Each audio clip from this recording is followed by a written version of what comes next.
Olá, eu sou Malu Mota. E eu sou Silvia Vinhas. O Notícias em Foco está no ar. As medidas de distanciamento social colocaram boa parte da população em casa. E de casa a gente trabalha, faz aulas e se diverte. E quase todas as nossas atividades acontecem por uma tela. E o aumento da exposição à luz dos aparelhos eletrônicos pode causar desconforto e possíveis danos à saúde dos olhos. Dados da Agência Nacional de Telecomunicações mostram que o uso de internet durante a quarentena cresceu em torno de 40% a 50%.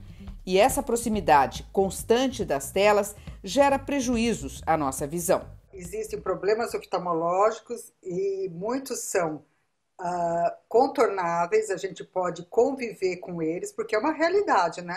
Vamos combinar e entender que agora veio para ficar de vez toda essa parte de aprendizado com as telas, né? A doutora Rosana está à frente da Fundação Oftalmológica Dr. Rubem Cunha, ONG que trabalha na prevenção e tratamento de doenças oculares para a população de baixa renda.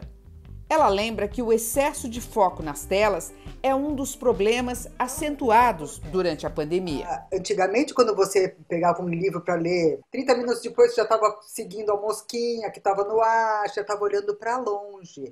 O que acontece é que toda essa mídia eletrônica é muito, muito interessante para as crianças e também para os adultos, né? Então você vai se concentrando, você vai abrindo um link, você vai abrindo outra coisa. De repente passou 1 hora e você não percebeu. Passaram 2 horas e você ainda está com o olho lá fixo na tela. Então, tudo precisa ser equilibrado. 80% a 90% do nosso tempo é para perto. É uma loucura como isso desequilibrou. Então você imagina que um adolescente, ou mesmo as crianças, tendo essas aulas sem parar, das 8 a meio-dia, para um pouquinho. Eles estão tendo muita atividade, né? Então precisa combinar de a cada 50 minutos, um exemplo, você relaxar 10 minutos olhando para longe, ou fechar os olhos. De acordo com a Sociedade Brasileira de Oftalmologia, a dependência do uso de computadores intensificou o aumento de casos de síndrome visual relacionada a computadores, a SVRC. Esse fenômeno já vinha se acentuando antes da pandemia. A SVRC é definida como um conjunto de sintomas nos olhos, que inclui cansaço nas vistas, ardência, dor, irritação, vermelhidão e ressecamento. Secura, né, também, pela irradiação da tela, né? Você resseca os olhos, você pisca menos. Em média, nós piscamos 8 a 12 vezes por minuto. E já tem muitas demonstrações, você não pode ver uma pessoa que está lá super concentrada, conta quantas vezes ela pisca por minuto quando ela está em frente da tela. 5 a 6 vezes. Então você imagina que isso cai 50% do que seria o normal. O olho não lubrifica, resseca. A diminuição do piscar e o excesso de luz que vem dos computadores contribuem para o agravamento de outras doenças oculares, como a miopia, distúrbio que aumenta a dificuldade das pessoas em enxergar objetos de longe. A estimativa da Organização Mundial da Saúde é que em 2050, cerca de 52% da população mundial será míope. De acordo com a entidade, o aumento do tempo em ambientes fechados e as atividades que exigem o uso da vista para perto contribuem para esse crescimento. A redução do uso de telas e atividades ao ar livre estão entre as recomendações da OMS para reduzir o risco da doença. Tem uma coisa muito importante que ainda não havia falado, que é a iluminação natural. Porque fora toda essa focalização para perto, que faz com que você estimule demais o seu olho a crescer, e quando o olho cresce ele fica míope, a falta de iluminação normal, uma iluminação ambiental exterior, também faz um distúrbio do crescimento do olho. Em palavras mais simples, você precisa sair da caverna. E para deixar a caverna, os usuários de óculos ganharam um novo dilema. como ficar com a máscara cobrindo o nariz e a boca sem deixar o óculos embaçado. A doutora Rosana responde. Máscara, o ideal é que você use essa máscara que tenha esse ferrinho aqui por dentro e que ela seja maleável. Então, que você possa fazer o contorno do nariz. Tá vendo? Você vai adaptando no seu nariz. Aí, você coloca o óculos aqui por cima. Você coloca o óculos sobre a máscara. Você não coloca o óculos nessa bordinha aqui. Na bordinha, você vai falar, vai soprar tudo o seu vapor. Entendeu? Então, você puxa a máscara para cima, aperta aqui perto do seu nariz e põe o óculos para baixo.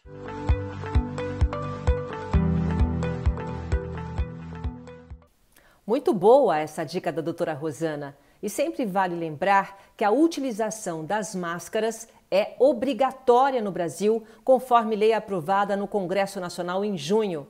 O descumprimento da regra pode acarretar multas que variam de R$ 500 a R$ 2.000, dependendo do estado e da cidade.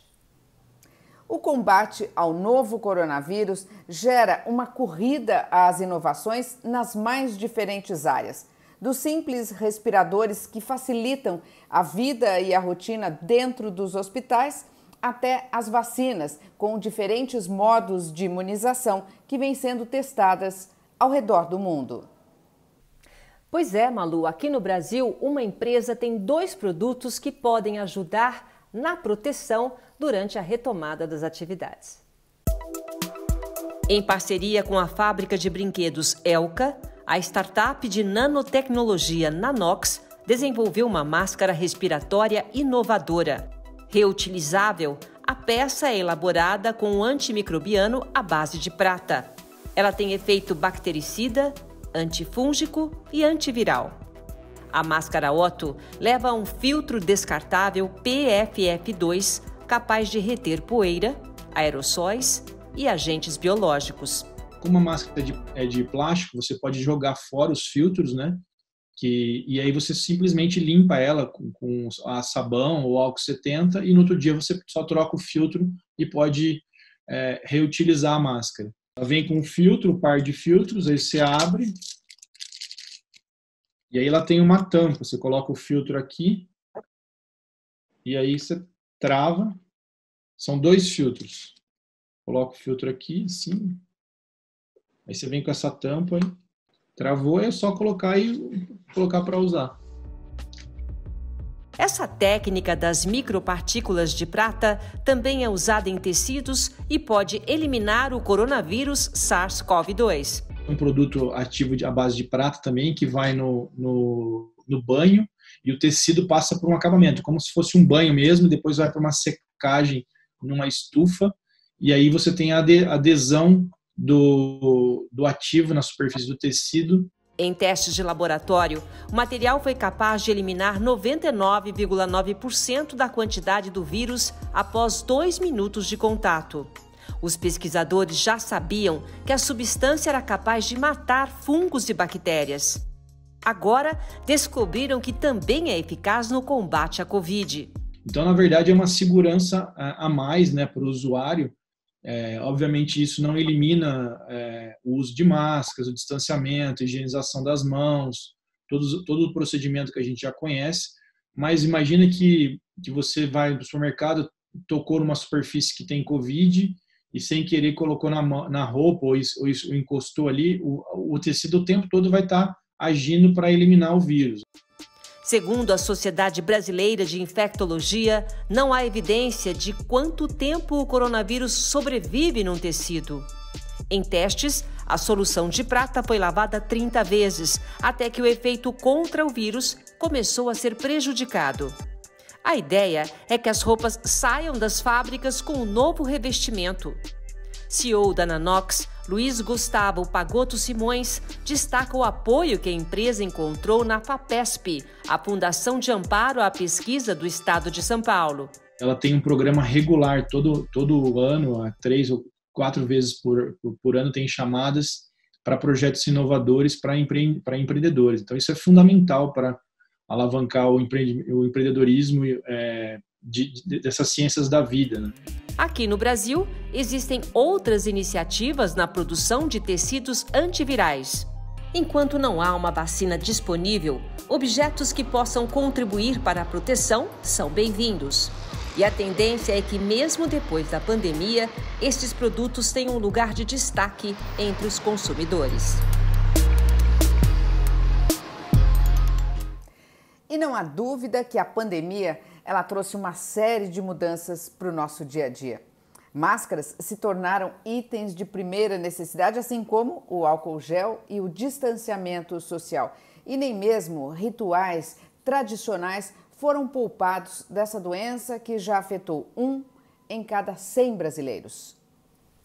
Por exemplo, milhares de famílias não puderam se despedir de entes queridos.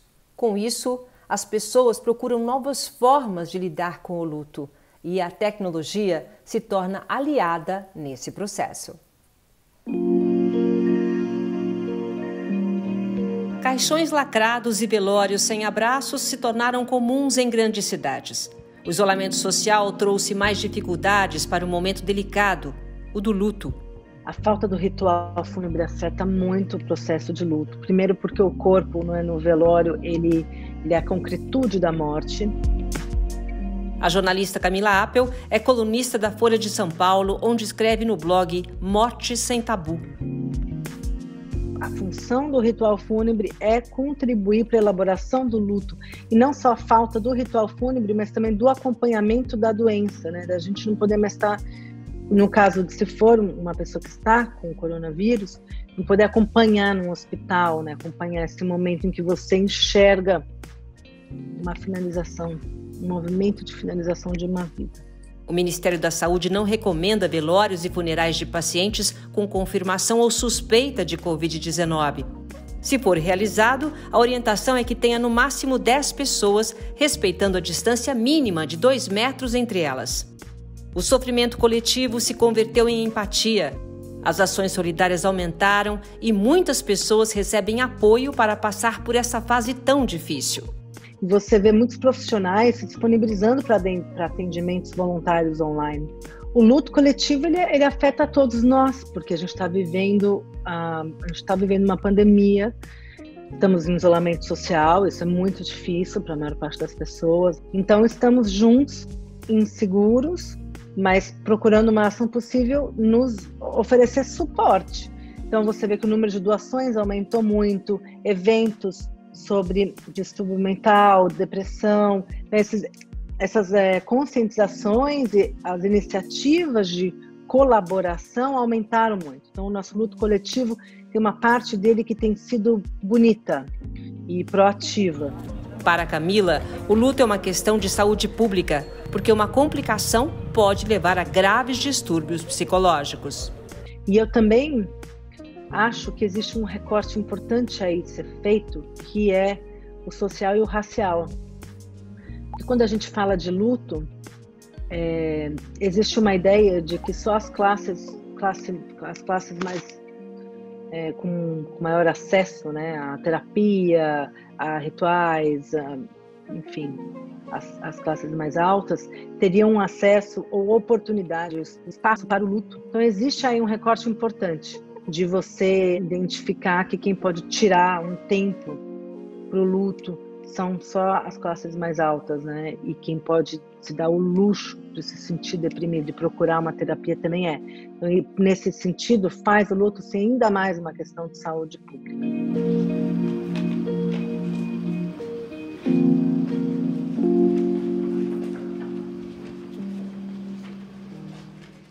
Silvia, nós duas não temos esse problema com a morte, com o luto em si, né? A gente já conversou sobre isso, né? Até por conta da matéria. É incrível como as pessoas não gostam de falar sobre a morte. A morte é a coisa mais natural que pode existir, né? A gente sabe que vai morrer um dia, mas é um grande mistério. As pessoas simplesmente não gostam de falar. Eu não tenho o menor problema, eu já conversei o que eu quero, aonde eu quero, que música eu quero. E eu sempre tive um fascínio, né, para saber o que acontece depois. Tanto quando tem algum velório, alguma coisa, as pessoas falam assim, eu quero guardar a imagem dele vivo. Não, eu vou lá, eu quero presenciar, eu olho, eu toco para ver o que pode acontecer, no sentido de imaginar, né, para onde nós vamos. Então, é um mistério que me fascina e que eu não tenho o menor problema de conversar sobre isso, Malu. Você sabe, Silvia, quando eu tinha, sei lá, 12, 13 anos, as pessoas começaram a me pedir, né, para escrever sobre a morte, né? Morreu, sei lá, um tio e tal, escreve sobre ele. Eu comecei a escrever e eu já estava aí me aproximando, né, do que se chamava obituário. E até hoje eu tenho um gosto por ler os obituários, saber o que foi a vida daquela pessoa. O importante, né, Malu, é ter uma boa vida para quem sabe ter uma boa morte. Nas últimas semanas, a Alemanha registrou aumento de casos de Covid-19 e impôs novas restrições para conter a taxa de infecção diária, que chegou aos índices mais altos desde abril. O João Pedro, ele é brasileiro e mora em Berlim, ele faz cinema em Berlim e ele já está lá há cerca de 6 anos. E ele conta pra gente como foi a atuação do governo de Angela Merkel no combate ao novo coronavírus.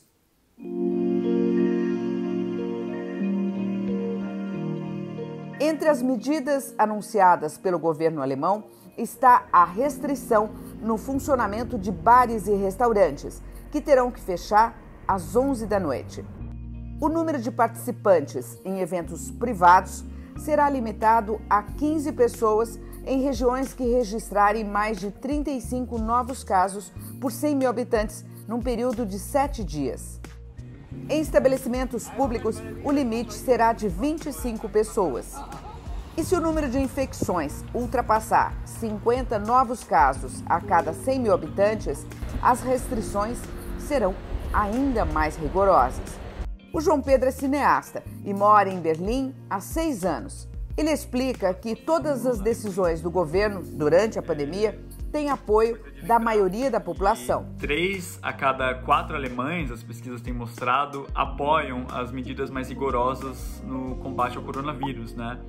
Então, apoiam o uso de máscaras, apoiam o distanciamento, o espaçamento nos espaços públicos, apoiam a limitação também do número de visitantes, de participantes de eventos. O que se anunciou recentemente foi o Pacto de Serviço Público de Saúde, né, anunciando mais vagas nas repartições para rastreio de infectados e também para a informação da população, né? O governo disponibilizou mais de 4 bilhões somente para a digitalização e modernização dos órgãos públicos de saúde, no combate aí a futuras pandemias, mas também para essa atual. Quem não usar máscara, por exemplo, e você não usando máscara no transporte público, vai pagar uma multa de, no mínimo, 50 euros sem um teto, né? Isso vai ser decidido ali por quem está fiscalizando. E isso vale em toda a Alemanha, com exceção de um estado onde, por enquanto, tem pouquíssimos casos, né? Grandes eventos acima de 300 pessoas continuam proibidos aí até 2021, né? Então, sem baladas, sem festival, e todo evento precisa ter um conceito de higiene aprovado previamente pelo estado onde o evento vai acontecer. O aumento de casos já era esperado pelo governo alemão com a chegada das estações mais frias. Christian Drosten, que é o chefe do Instituto Robert Koch, que é essa agência do governo federal e instituto de pesquisa responsável pelo controle e prevenção de doenças, ele anunciou que agora, com a chegada do outono e do inverno, as pessoas vão voltar a se aglomerar mais em espaços fechados e disse que por isso a gente tem que continuar assim tomando muito cuidado e que uma vacina só vai estar disponível para grande parte da população a partir do meio do ano que vem, sendo que uma volta àquilo que a gente conhece como normalidade está esperada somente para o final de 2021, né? E o discurso do Christian Drosten, do epidemiologista, está sim em sintonia com o discurso da Angela Merkel, né? Angela Merkel é essa que está saindo com um recorde de aprovação nesses 15 anos dela de governo, né? A Merkel já anunciou que não vai concorrer ao cargo uma 5ª vez ano que vem, ou seja, 2021 vai ser o último ano dela como chanceler da Alemanha. Die sich, Stand heute, mit dem Coronavirus infiziert haben. João Pedro destaca ainda a atuação de Angela Merkel no combate à disseminação do novo coronavírus. Ela liderou o país, tem liderado o país através da pandemia, com enorme habilidade política, e isso tem refletido sim na aprovação dela.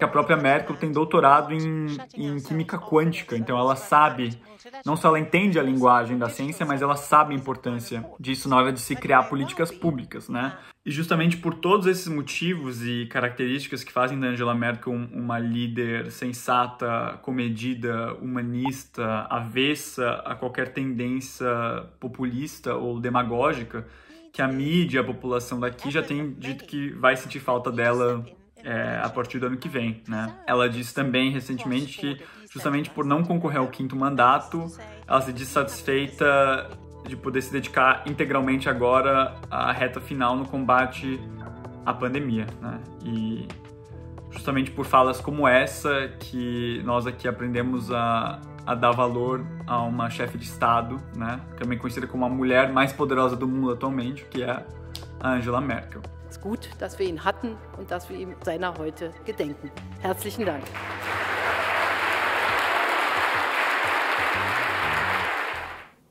Assim como a Alemanha, outros países se mostraram mais preparados para enfrentar a pandemia. Você viu aqui no Notícias em Foco, em edições anteriores, medidas muito bem-sucedidas em países como a Nova Zelândia e o Timor-Leste. Na Europa, a Finlândia conteve a propagação da epidemia usando um esquema de bunkers com suprimentos de sobrevivência espalhados pelo território. Resquícios da Guerra Fria, esses armazéns guardaram suprimentos médicos, energéticos e alimentícios. O plano de contingência finlandês lembrou um passado não muito distante, quando o país sofreu ataques soviéticos durante a Segunda Guerra Mundial. Além dos bunkers, a Finlândia contou também com a tecnologia para superar a Covid.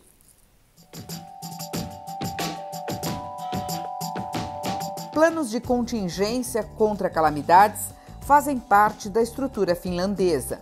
A brasileira Juliana Pispa é designer educacional na Universidade de Turku, de Ciências Aplicadas.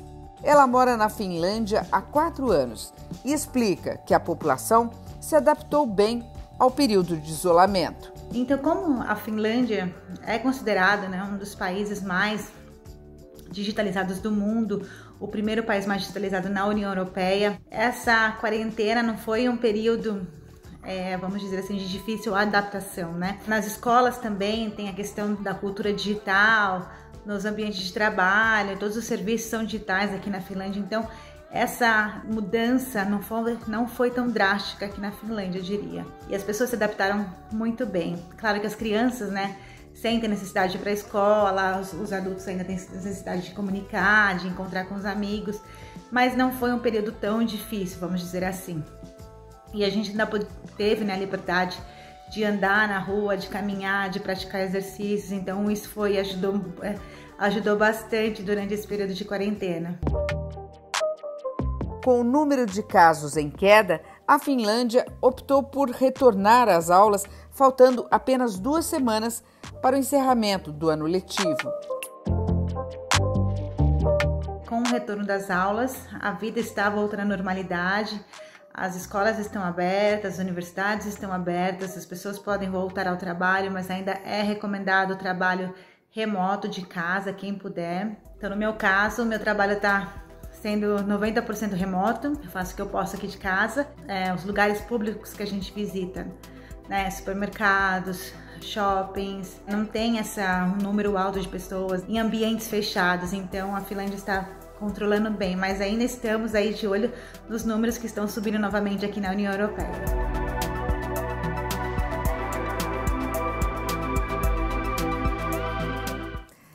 E antes mesmo dessa pandemia, já havia uma lei na Finlândia que obrigava o Estado a apoiar financeiramente todo cidadão que perdesse seu salário em razão de um isolamento obrigatório.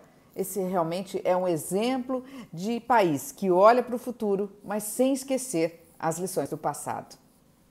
O setor de eventos foi um dos mais afetados pela pandemia.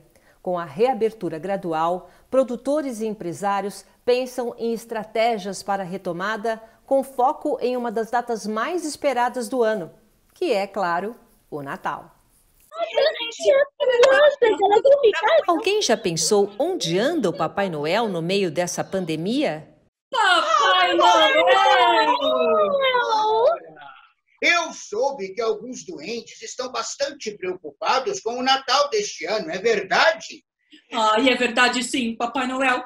Nós não sabemos o que fazer. Como todos os idosos, o bom velhinho também está em isolamento, mas resolveu fazer uma conferência para tranquilizar os duendes. Calma, meus queridos, calma! É claro que o Natal vai acontecer. A iniciativa de organizar a reunião virtual foi de uma produtora de eventos de São Paulo. Uma forma de mostrar que em tempos pandêmicos, até mesmo um dos símbolos do Natal precisou se reinventar. No momento que a gente pensou em fazer essa ação, a gente sentia que as pessoas precisavam de uma mensagem de esperança. Naquele momento as pessoas precisavam acreditar que o Natal aconteceria. Como que a gente poderia fazer isso nas condições que a gente tinha naquele momento, todo mundo isolado, sem muita estrutura técnica, então a gente optou em fazer pela chamada de vídeo, A gente criou essa estrutura, porque a gente foi convidado nesse momento de parar nossas atividades, ter que olhar para dentro da empresa e ver o que a gente poderia fazer. Então, criatividade e flexibilidade são chaves muito importantes nesse momento. São Paulo e algumas cidades do estado passam por uma reabertura gradual e, aos poucos, as atividades culturais e de entretenimento vêm sendo retomadas. Shopping centers, galerias, bares e restaurantes já operam com capacidade reduzida e seguindo protocolos rigorosos de higiene e segurança. A gente está mais ou menos 2 meses planejando o Natal, observando todo o cenário, e um dos clientes mais fortes é o shopping center e cidades. A gente já realizou uma ação no mês passado, onde a gente teve artistas presenciais, uma quantidade muito menor do que normalmente fazemos, e eles estavam usando face shield. Nós sempre acompanhamos todos os protocolos, procuramos estar atentos a todos os protocolos, tanto de São Paulo como de Rio de Janeiro e outras cidades que nós atuamos, e a gente sempre implementa esses protocolos dentro da nossa programação e de como a gente faz as ativações. No ano sombrio e marcado pelo distanciamento, o clima festivo e solidário do Natal pode ser um acalento para muitas famílias. Para o comércio, é a esperança de recuperar uma parte do prejuízo ainda em 2020. Vai ter árvore de Natal e as tradicionais decorações, mas a festa será um pouco diferente, sem a presença física do Papai Noel, que só vai aparecer com a ajuda da tecnologia. A gente tem um território muito amplo dentro do Brasil, então existem realidades diferentes, Cidades com menores números de pessoas, cidades com infraestrutura diferente, então a gente acredita que algumas cidades do Brasil vão ter um Natal diferente. Gramado, por exemplo, cancelaram os shows, mas eles vão ter a cidade decorada. Então esse ano a gente tem parada de Natal com menos pessoas, a gente tem eventos com distanciamento, a gente tem o digital, a gente tem ligações do Papai Noel, então a gente está dentro do digital e a gente está dentro do presencial também. Vai ser incrível para todo mundo, e a hashtag vai ter Natal.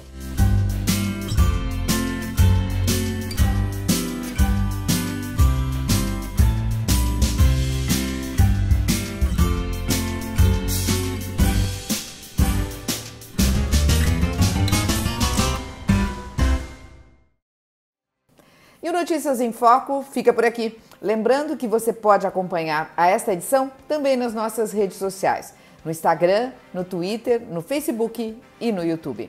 E nós encerramos hoje com um vídeo da cantora Carol Naemi.